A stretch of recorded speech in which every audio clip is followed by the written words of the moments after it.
এই ওটমিলের যুগে ব্রেকফাস্টে মুড়ি খেতে যেন বাঙালিরা ভুলেই গেছে। ঘুগনি মুড়ি, বেগুনি মুড়ি, তেলে ভাজা মুড়ি, আরও কত কিছু, সকালে বা বিকেলে। হ্যালো বন্ধুরা, কেমন আছো তোমরা সবাই? তোমাদের সবাইকে স্বাগত আমার আরেকটা নতুন মিনি ব্লগে।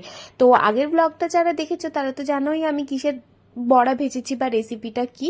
যাই হোক, ব্রেকফাস্ট হয়ে গিয়েছে, আর ব্রেকফাস্ট করতে করতেই দেখলাম প্রায় 7:30 মতো বেজে গেছে। তো 8টা থেকে আমাকে লগ ইন করতে হবে, তাই ঝটপট করে চিংড়ি মাছটা বেছে ফেললাম।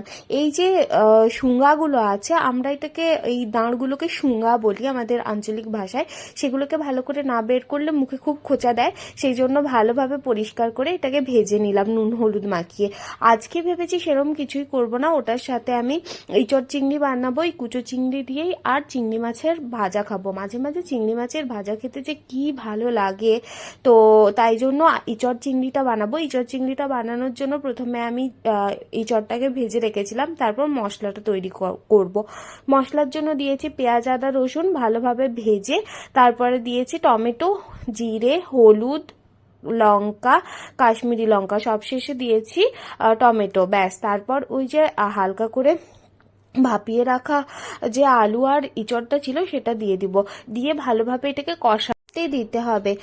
কারণ যদি ভালোভাবে না কষা হয় তাহলে একটু স্বাদটা অন্যরকম লাগে। এরপর ইঁচড়ে আমি নুন দেব, যেহেতু মশলাতে নুন দিয়েছি তাই অল্প দেব। এরপর ভালোভাবে এটাকে কষিয়ে তারপর জল দেব।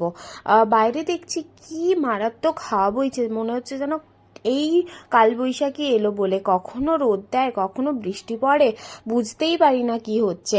যাই হোক, আমি কিছু অর্গানিক হলুদ শুকনো করে রেখেছিলাম, ওগুলোকে গুঁড়ো করে নিলাম। প্রসেসটা আমি ভেবেছিলাম ভিডিওতে শেয়ার করব, কিন্তু ওটা ভিডিওগুলো করা হয়নি। আমি এটা দিয়ে দিব প্রসেসটা। তোমরাও এইভাবে কিন্তু অর্গানিক হলুদ বাড়িতে বানাতে পারো, যেটা একদম কালার ফ্রি হবে। আজকের মতো এতটাই, টাটা।